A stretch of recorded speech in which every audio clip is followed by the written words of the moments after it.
Concentration பவர்னா என்னன்னு first தெரிஞ்சுக்கணுங்களா நீங்கள்?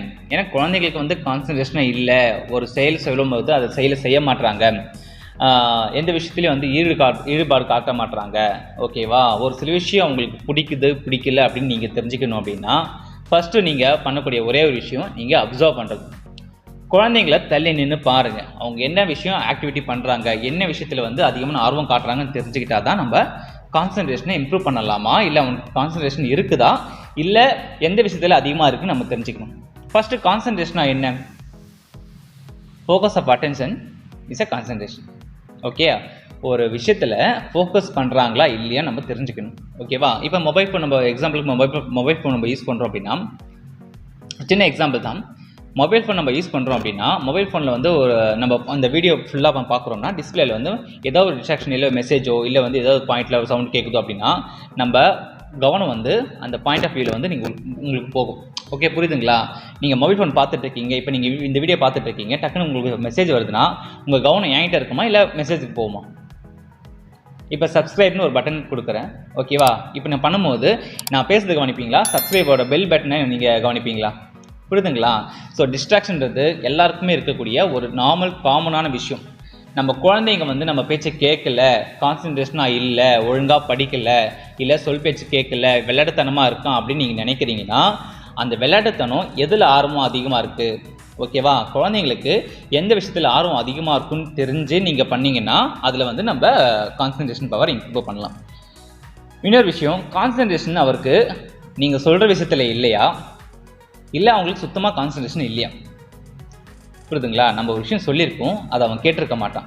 அந்த டைமில் அவன் எதாவது பண்ணிகிட்டு இருந்தானா இல்லை சும்மா உட்காந்துட்டு இருந்தானா? அது நீங்கள் கவனிச்சிருக்கீங்களா?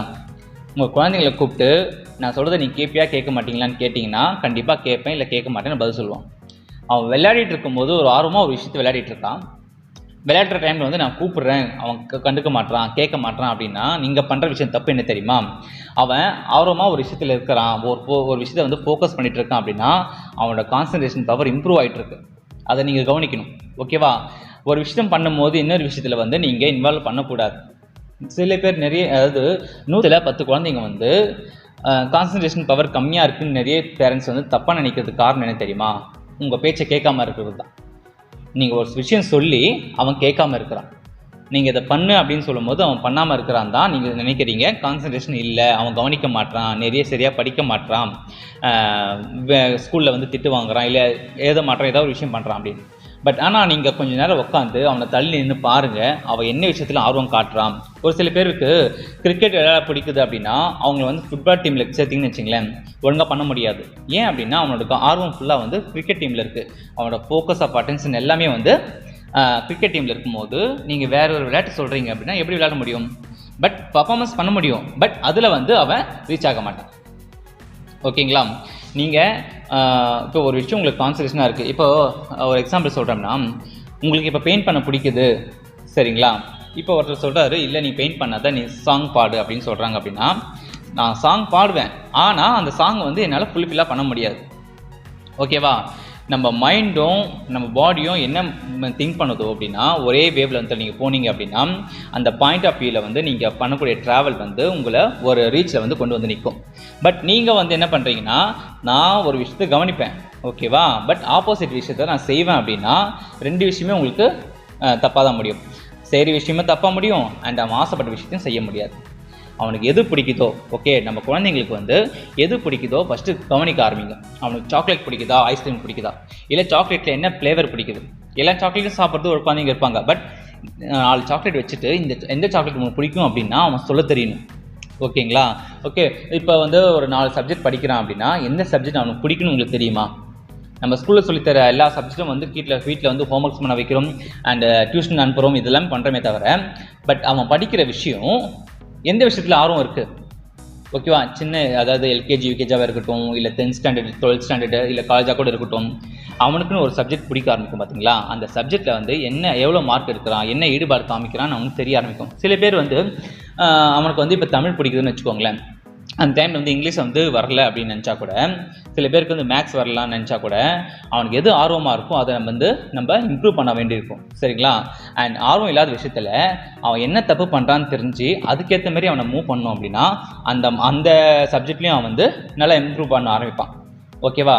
ஸோ மெயினான விஷயம் என்னென்னா, கான்சன்ட்ரேஷன் பவர் என் பையனுக்கு இல்லை அப்படின்னு சொல்கிறத விட, நீங்கள் உங்கள் பையனுக்கு என்ன மாதிரியான ஃப்ரீடம் கொடுக்குறீங்க, என்ன மாதிரியான ட்ரீட் பண்ணுறீங்க. ஏன்னா ஒரு விஷயம் வந்து அவனை அடிக்கிறீங்க கொள்றீங்க அப்படின் போது அவன் பயப்படுறானா, இல்லை அந்த அடியை வந்து நான் தப்பு பண்ணிட்டேன் அடுத்த வாட்டி திருத்திக்கிறேன்னு ஏற்றுக்கிறானான்னு தெரியணும். அது தெரியாமல் நீங்கள் எல்லா தப்புக்கும் நீங்கள் அடிச்சுட்டே இருந்தீங்கனாலோ திட்டிகிட்டே இருந்தீங்கனாலோ அவன் எதுக்கு திட்டு வாங்குகிறோம், எதுக்கு அடி வாங்குகிறோம் அப்படின்னு அவனுக்கு தெரியாது. குழந்தைங்களுக்கு வந்து இப்போ தான் வந்து ஹார்மோன்ஸ் லெவல் வந்து ஸ்டேஜ் பை ஸ்டேஜாக வந்து இம்ப்ரூவ் ஆகிட்டே இருக்கும். அவங்களுக்கு தேவையான விஷயத்தை நம்ம கொடுக்குறோம் அப்படின்னா அவங்க வந்து ரிவார்டு எடுத்துக்கிறாங்களா. இப்போ நார்மல் எக்ஸாம்பிள் பாருங்களேன், மொபைல் ஃபோன் யூஸ் பண்ணுறாங்கன்னு வச்சுக்கோங்களேன், கேம் ஆடுறாங்கன்னா கேமோட ஸ்ட்ராட்டஜி எப்படி தெரியுமா, சின்ன சின்ன ஸ்டெப்பாக வந்து அவங்க கொண்டு வருவாங்க. அதாவது இப்போ வந்து ஒரு 100 பாயிண்ட் எடுக்கணும் அப்படின்னா அவனோட கோல் 100 பாயிண்ட் வச்சுக்கோங்களேன், 10 பாயிண்ட்லேயே அவனுக்கு வந்து ரிவார்டு கொடுப்பாங்க. கிளாப் பண்ணுறதோ இல்லை வந்து அப்ரிஷியேஷன் பண்ணுறதோ இல்லை கப் மாதிரி வந்து ஒரு விஷயம் ரிசல்ட் கொடுக்குறதோ அப்படின்னும் போது அவனுக்கு வந்து ஒரு என்னன்னா நான் வின் பண்ணிட்டேன் அப்படின்னு ஒரு எண்ணம் வருது பார்த்தீங்களா. அப்போ நெக்ஸ்ட் வின் பண்ணும்போது அவனுக்கு வந்து இன்னும் வின் பண்ணணும், நிறைய கப் வாங்கணும், நிறைய வந்து கோல் அச்சீவ் பண்ணணும் அப்படின்னு நினைக்க தோணும். இப்போ நீங்கள் வந்து என்ன பண்ணுறீங்கன்னா மார்க்கில் வந்து இப்போ படிக்கிறான்னு வச்சுக்கோங்களேன், ஒரு விஷயத்தை அவன் ஹோம்ஒர்க் செய்யலை இல்லை வந்து ஏதாவது மார்க் எடுக்கல அப்படின்னா நீங்கள் திட்டுறதோ அடிக்கிறதோ வச்சுட்டீங்க அப்படின்னா அவன் எப்படி திருப்பி படிப்பான், மார்க் வாங்குவான். ஃபஸ்ட்டு வந்து அவனை திட்டுறதை விட அவனுக்கு கொஞ்சம் புரியுற மாதிரி எடுத்து சொல்லி ட்ரை பண்ணுங்கள். ஏன்னா எடுத்து சொல்லி ட்ரை பண்ணி என்னால் முடியல அப்படின்னு நினைக்கிற பேரண்ட்ஸாக இருந்தால் ஃபஸ்ட்டு வந்து ஃபோக்கஸ் பண்ணுங்கள். அவனுக்கு கான்சன்ட்ரேஷன் இல்லை, உங்களுக்கு கான்சன்ட்ரேஷன் இல்லைன்னு அர்த்தம். ஓகேவா? ஸோ அவனுக்கு கான்சன்ட்ரேஷன் இருக்குது, பட் எந்த விஷயத்தில் இருக்குன்னு நீங்கள் தெரிஞ்சுக்க, எந்த விஷயத்தில் கான்சன்ட்ரேஷன் இருக்கோ அவனுக்கு தெரிஞ்சுக்கிட்டீங்க அப்படின்னா உங்களோட பாயிண்ட் ஆஃப் வியூலேருந்து நீங்கள் உங்கள் குழந்தைய பார்க்கும்போது நீங்கள் தெளிவாக தெரிவிங்க. குழந்தைங்களுக்கும் வந்து என்ன மாதிரியான வேலை கொடுக்கணும், என்ன மாதிரியான வேலை வந்து அவனை மூவ் பண்ணணும் அப்படின்னு தெரிய ஆரம்பிக்கும். ஏன்னா இப்போ இருக்க ஒர்க் ப்ரெஷரில் வந்து நம்மளுக்கே வந்து நிறைய ப்ரெஷர் இருக்குது அப்படின் போது குழந்தைங்க மேலே ப்ரெஷர் திணிக்காமல் அவங்கள வந்து கொஞ்சம் ஃப்ரீயாக இருக்க விடுங்க. பட் விளாட்ற டைமில் விளையாட்டோம், படிக்கிற டைமில் படிப்பு மட்டும்தான் அவனுக்கு தெரியணும். சாப்பிட்ற டைமில் மொபைல் ஃபோன் யூஸ் பண்ணுறதோ இல்லை வந்து டிவி பார்க்குறதோ இல்லாமல் முடிஞ்ச அளவு சாப்பாடை வந்து கொஞ்சம் ருசித்து சாப்பிட சொல்லுங்கள். அண்ட் சாப்பிடும் போது நீங்களும் மொபைல் ஃபோன் யூஸ் பண்ணாமல் டிவி பார்க்காம பழக்கம் பண்ணீங்க அப்படின்னா முடிஞ்ச அளவு மேக்ஸிமம் குழந்தைங்க வந்து கற்றுக்க ஆரம்பிக்கும். ஓகேங்களா? மார்னிங் எழுந்த உடனே வந்து நீங்கள் ஒரு ஜென்ரல் எக்ஸசைஸோ நீங்கள் பண்ணிங்கன்னா குழந்தைங்க பார்த்து கற்றுக்க ஆரம்பிக்கும். இதெல்லாம் வந்து ரொம்ப ரொம்ப பேசிக்கான முக்கியமான ஒன்று. ஏன்னா பேரண்ட்ஸ் நம்ம எப்படி இருக்குமோ அதுபடி தான் வந்து குழந்தைங்களும் கற்றுக்க ஆரம்பிக்கும். ஒரு வீட்டில் ஒரு பேரண்ட்ஸ் வந்து இப்போ வந்து அப்பா வந்து அம்மாவை திட்டுறாங்க அடிக்கிறாங்க அப்படின்னா கூட குழந்தைங்க வந்து வளரும் போது அதே விஷயத்த அவன் பண்ணுவான்.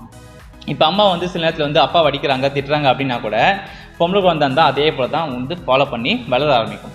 ஸோ நீங்கள் எப்படி வந்து அதாவது நீங்கள் எப்படி ட்ராவல் பண்ணுறீங்களோ அதே மாதிரி தான் நம்ம குழந்தைங்களும் வந்து ட்ராவல் பண்ணுவோம். ஸோ உங்கள் குழந்தைங்கள ஃபேஸை பாருங்கள். நம்ம ஃப்யூச்சர் வந்து அவங்ககிட்ட தான் இருக்குது அப்படின்னும் போது நீங்கள் வந்து என்ன நம்ம ஸ்டடி பண்ணிக்கணும், உங்ககிட்ட இருந்து என்ன விஷயத்தை மாற்றிக்கணும் ஃபஸ்ட்டு தெரிஞ்சுக்கிட்டிங்கன்னா குழந்தையோட கான்சன்ட்ரேஷன் பவரை தாராளமாக இம்ப்ரூவ் பண்ண முடியும். அண்ட் ஃபஸ்ட்டு நீங்கள் ஃபோக்கஸ் பண்ணி குழந்தைங்களுக்கு இருக்க என்ன ப்ராப்ளம் வந்து தெரிஞ்சுக்க ட்ரை பண்ணுங்கள். நிறைய டாக்டர்ஸ் கிட்ட போகிறது இல்லை கேட்குறது, படிக்க மாட்டான்னு சொல்லிட்டு நிறைய டாக்டர்ஸ் கிட்ட போகிறது எனக்கு ரொம்ப கஷ்டமாக இருக்குது.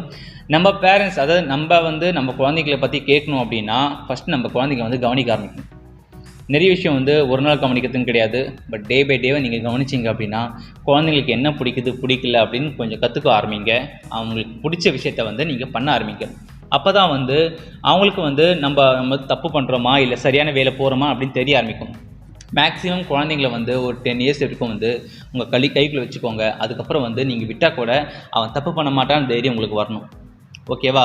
அவனுக்கு கற்றுக் கொடுக்குற விஷயம் நீங்கள் ஸ்ட்ராங்காக வைக்கணும். அதாவது பேசிக் வந்து ஸ்ட்ராங்காக இருந்ததுன்னா அவன் ஃப்யூச்சர் ரொம்ப நல்லாயிருக்கும். ஓகேவா? நீங்கள் பண்ண தப்ப உங்கள் ஃபாதர் உங்களுக்கு பண்ண தப்ப நீங்கள் குழந்தைங்களுக்கு பண்ணக்கூடாது. ஓகே, புரியுதுங்களா? ஸோ முடிஞ்சாலும் வந்து உங்கள் குழந்தைங்களுக்கு கவனிங்க. கான்சன்ட்ரேஷன் பவர் இம்ப்ரூவ் பண்ணுறதுக்கு நிறைய எக்ஸசைஸ் இருக்குது. அண்ட் ப்ராப்பராக பண்ணணும் அப்படின்னா உங்களுக்கும் குழந்தைங்களுக்கும் சேர்த்து எக்ஸசைஸ் நான் சொல்லித்தரேன். அது நெக்ஸ்ட் வீடியோவில் வந்து உங்களுக்கு நீங்கள் பண்ணுறக்கூடிய எக்ஸசைஸும் அண்ட் குழந்தைங்களுக்கு சொல்லித்தரக்கூடிய பர்டிகுலர் பிரெயின் ஆக்டிவிட்டி இன்க்ரீஸ் பண்ணுற எக்ஸசைஸும் வந்து நான் உங்களுக்கு நெக்ஸ்ட் வீடியோவில் போடுறேன். பட் முக்கியமான விஷயம் என்ன பண்ணுறேன்னா பேரண்ட்டுக்கும் குழந்தைகளுக்கு உள்ள விட ஒரு கனெக்டிவிட்டி இருக்குது பார்த்தீங்களா, அந்த கனெக்டிவிட்டி ரொம்ப ரொம்ப முக்கியமான புனிதமான ஒன்று. அதை வந்து எந்த நேரத்துலையும் ஸ்பாயில் பண்ணிக்காதீங்க. நீங்கள் திட்டுறது அடிக்கிறது எல்லாமே குழந்தைங்க மனசில் வந்து தப்பாக தான் பதிவாகும். ஸோ நீங்கள் திட்டுறீங்க கொள்றீங்கன்னா எந்த நேரத்தில் திட்டுறீங்கன்னு தெரியணும், அண்ட் எதுக்கு திட்டுறீங்கன்னு குழந்தைங்களுக்கு புரியணும். ஓகேவா? ஒரு குழந்தை வந்து பாத்ரூம் வந்து இப்போ பெட்டில் போயிடுறான், இல்லை பெட் வெயிட்டிங் பண்ணிடுறான் அப்படின்னா, அந்த குழந்தைங்க நெக்ஸ்ட் டே திட்டுறதை விட, அவனுக்கு இதெல்லாம் பண்ணக்கூடாது, இதெல்லாம் பண்ணாமல் இருந்தனா இதை நான் செய்கிறேன் உனக்கு அப்படின்னு நான் சொன்னீங்கன்னு வச்சுங்களேன், நெக்ஸ்ட் டைம் வந்து அவன் போக மாட்டான். போகாமல் இருக்கும்போது நீங்கள் சாக்லேட் வாங்கி கொடுக்குறதோ, இல்லை அவன் கேட்ட விஷயத்தை நீங்கள் வாங்கி கொடுக்குறதோ சொன்னீங்கன்னா, அந்த விஷயத்தை வந்து அவன் ஃபாலோ பண்ண ஆரம்பிப்பான். ஓகே, நான் தப்பு பண்ணிட்டேன், நெக்ஸ்ட் நான் தப்பு பண்ணாமல் நடந்துப்பேன்னு சொல்லுவான். நீங்கள் அடிச்சிங்கன்னா அவனுக்கு வந்து எதுக்கு அடிச்சணும்னு தெரியாது. ஓகேவா? நெக்ஸ்ட்டு வந்து பயத்திலே வந்து யூரின் போகாமல் வந்து அவன் கட்டுப்படுத்த ஆரம்பிப்பான். வேறு விஷயத்தில் வந்து அவனுக்கு உபாதைகள் வந்து ஏற்பட ஆரம்பிக்கும். ஸோ குழந்தைங்களுக்கு முக்கியமான ஒன்று, கான்சன்ட்ரேஷன் பவர் இன்க்ரீஸ் பண்ணணும்னா நீங்கள் குழந்தைங்கிட்ட ஃபோக்கஸ் பண்ணுங்கள். அந்த குழந்தைங்க வந்து எதில் ஃபோக்கஸ் பண்ணுறாங்களோ வந்து நீங்கள் தெரிஞ்சுக்கோங்க.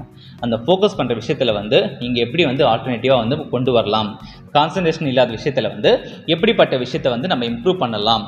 ஓகேவா? சின்ன எக்ஸாம்பிள் தான். ஒருத்தனுக்கு இங்கிலீஷ் பிடிக்குது, அவனுக்கு வந்து மேக்ஸ் பிடிக்கலன்னு அர்த்தம்னா, மேக்ஸ் வந்து சப்ஜெக்டில் இன்ட்ரெஸ்ட் இல்லைன்னு இல்லை, அவன் அதில் வந்து இன்வால்வ் ஆகலைன்னு அர்த்தம். ஃபோக்கஸ் வந்து இங்கிலீஷில் அதிகமாக இருக்குன்னு அர்த்தம். ஸோ ஃபோக்கஸ் நீங்கள் இங்கிலீஷில் இருக்குன்னா, நீங்கள் மேக்ஸை கொண்டு வந்து சின்ன ஸ்டெப்பாக கொஞ்சம் இம்ப்ரூவ் பண்ண ஆரம்பிக்கணும். அவனுக்கு அது ஈஸியாக இருக்கும்னு நினைக்கணும். ஓகேவா? ஒரு விஷயத்தை பார்த்து பயந்தானா கூட அதில் ஆர்வம் இல்லாமல் போயிடும். ஒரு குழந்தைக்கு ஆர்வம் கொண்டு வரதுக்கு நம்ம பேரண்ட்ஸ் என்ன பண்ணணும் அப்படின்னா, ஸ்டெப் பை ஸ்டெப்பாக அவனுக்கு புரிய வைக்க ட்ரை பண்ணணும். ஒரு விஷயம் புரிஞ்சிச்சுன்னா அவனுக்கு அது ஈஸியாக இருக்கும். ஓகேவா? ஸோ கான்சன்ட்ரேஷனாக என்ன, ஃபோக்கஸ்னா என்னன்னு தெரிஞ்சிருக்கும். அண்ட் நம்ம வந்து குழந்தைங்கள்கிட்ட எப்படி வந்து அணுகுமுறையில், அதாவது எப்படி வந்து நம்ம பார்க்கணும் அப்படின்னு தெரிஞ்சிருக்கும்னு நினைக்கிறேன்.